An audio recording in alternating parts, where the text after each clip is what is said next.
Hello everyone, मैं doctor Arvind Kumar.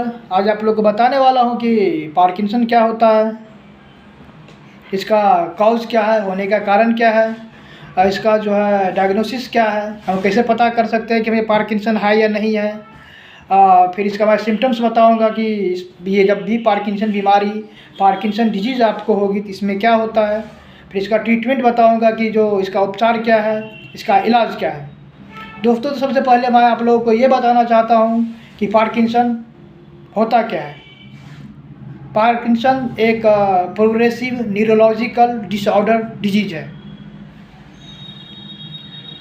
और इसका एक सीवियर टाइप्स है पार्किंसन का।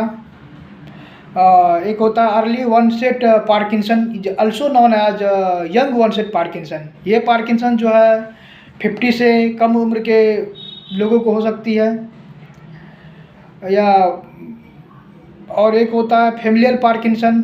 ये एक हेरिडेटरी पार्किंसन है।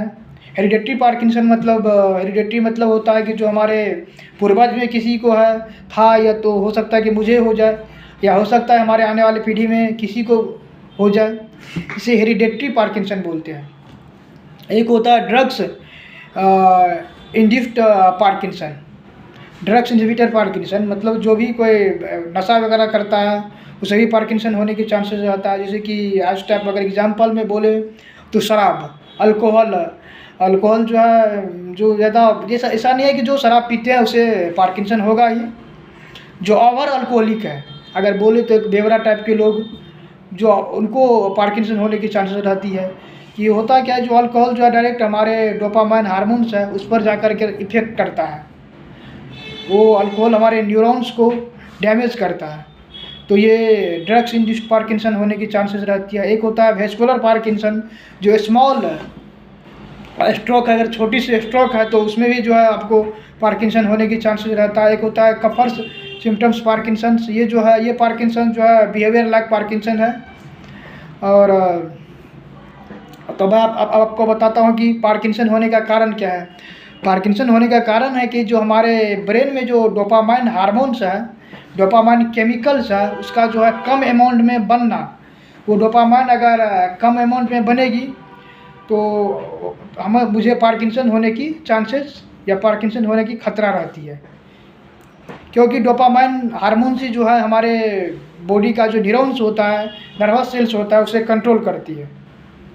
इसलिए अगर डोपामाइन लेवल कम हो जाएगी तो पार्किंसन होने की चांसेस रहती है। अगर हम सिम्टम्स की बात करें तो इसका पार्किंसन का सिम्टम्स है कि जो है हम जो है हमारे बॉडी का झुक जाना, बॉडी में अकड़न आना, हमारे आवाज़ को जो है हमारे अच्छे से हम ठीक से बोल नहीं पाएंगे, हम ठीक से लिख नहीं पाएंगे। हमारा मूवमेंट जो है हम लोग का जो बॉडी मूवमेंट है वो मूवमेंट लॉस हो जाएगा, हम ठीक से चल नहीं पाएंगे। हो सकता है कि अगर धीरे धीरे अगर जिस तरह से जितना जल्दी अगर जितना बढ़ेगी ये पार्किंसन लेवल जितना हमारे शरीर में बढ़ेगी, उस तरह से जो है हम रोस्ट होते जाएंगे, बर्बाद होते जाएंगे। होता है कि अगर पार्किंसन में हमारे जो ऑर्गन इंटरनल बॉडी ऑर्गन है उसे भी डैमेज करती है। हम अपना जो पेशाब जो हम करते हैं वो भी बहुत जल्दी आने लगती है।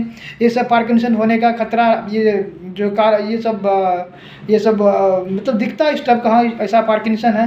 जब भी पार्किंसन होगी तो हमारा हैंड जो है हैंड ट्रिमर्स करने लगेगा, थरथराने लगेगा। हम लोग का जो उंगली जो है ये इसी से कपकाने लगेगा।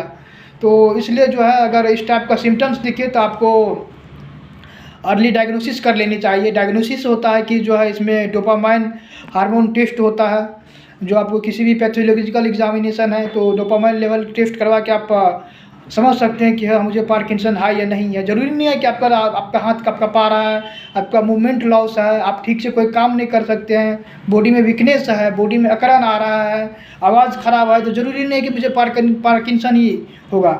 अगर हाथ सब कँपाना जो है एक अल्जाइमर टाइप्स की डिजीज़ जो है उसमें भी होती है, या मेलिग्नेंसी डिजीज़ उसमें भी जो हाथ वगैरह कँपाने लगता है।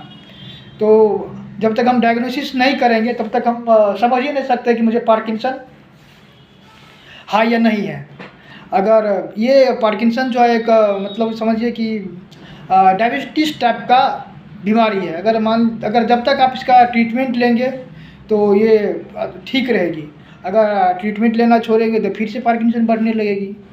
जिस तरह का आप डायबिटीज़ होती है, जैसे किसी को भी डायबिटीज़ होता है, अगर आप दवा खाते हैं, प्रिकॉशन लेते हैं, डॉक्टर जो आपको प्रिस्क्राइब करते हैं, बताते हैं, अगर वो सब करते हैं तो जिस तरह से डायबिटीज़ कंट्रोल रहती है, उसी तरह से पार्किंसन भी है। जब तक आप अपना बॉडी का मूवमेंट करते रहेंगे, मेडिकेशन लेते रहेंगे, तो पार्किंसन भी कंट्रोल में रहती है। अगर आप उसका इलाज छोड़ेंगे, उसका प्रिकॉशन छोड़ेंगे, तो पार्किंसन बढ़ने लगती है। तो इसका जो है पार्किंसन का जो है ट्रीटमेंट है कि इसका डोपामाइन प्रोमोटर मेडिसिन आती है, सिंडोपा। कोई भी डॉक्टर किसी भी जो है आपको जो जिस डॉक्टर से आप दिखाएंगे, लगभग ये डोपामाइन जो है, डोपामाइन प्रोमोटर सिंडोपा मेडिसिन जो है, ये तो कंपलसरी है, ये तो चलती ही चलती है।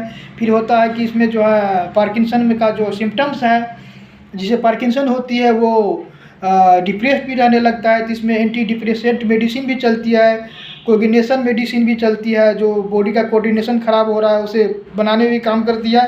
फिर एनहेंसिंग मेडिकेशन भी चलती है, और फिर एक एंटी ट्रिमर्स मेडिसिन जो हाथ वगैरह कपकपाती है उसे रोकने का काम करती है, वो भी मेडिसिन चलती है। और इसमें अगर मूवमेंट की बात करें तो फिजियोथेरेपी मेडिसिन है, वो फिजियोथेरेपी ट्रीटमेंट है। इसमें जो है फिजियोथेरेपी ट्रीटमेंट कंपलसरी है। जो भी न्यूरोलॉजिस्ट है, जो फिजियोथेरेपी न्यूरोलॉजिस्ट आपको ये इस टाइप का पार्किंसन के डिजीज़ को देखते हैं, इलाज करते हैं। आपको जो है बॉडी का कोऑर्डिनेशन किस तरह से बनेगा, बॉडी मूवमेंट, आप किस तरह से एक्टिविटी करेंगे, गेट ट्रेनिंग, फिजियोथेरेपी के माध्यम से आप पार्किंसन को कंट्रोल में रख सकते हैं। अगर जब भी किसी को पार्किंसन हो तो आप हमेशा बॉडी को मूवमेंट में रखिए, कोई ना कोई एक्टिविटीज़ करिए, कोई ना कोई गेम खेलिए, बॉडी कोऑर्डिनेशन पे कंट्रोल करिए, तो पार्किंसन कंट्रोल में रहेगी। धन्यवाद दोस्तों, बस आज के लिए इतना ही। अगर आप हमारे चैनल में नए हैं तो और भी नए नए वीडियोस पाने के लिए, नए नए चीज़ों को जानने के लिए आप हमारे चैनल को सब्सक्राइब कर सकते हैं।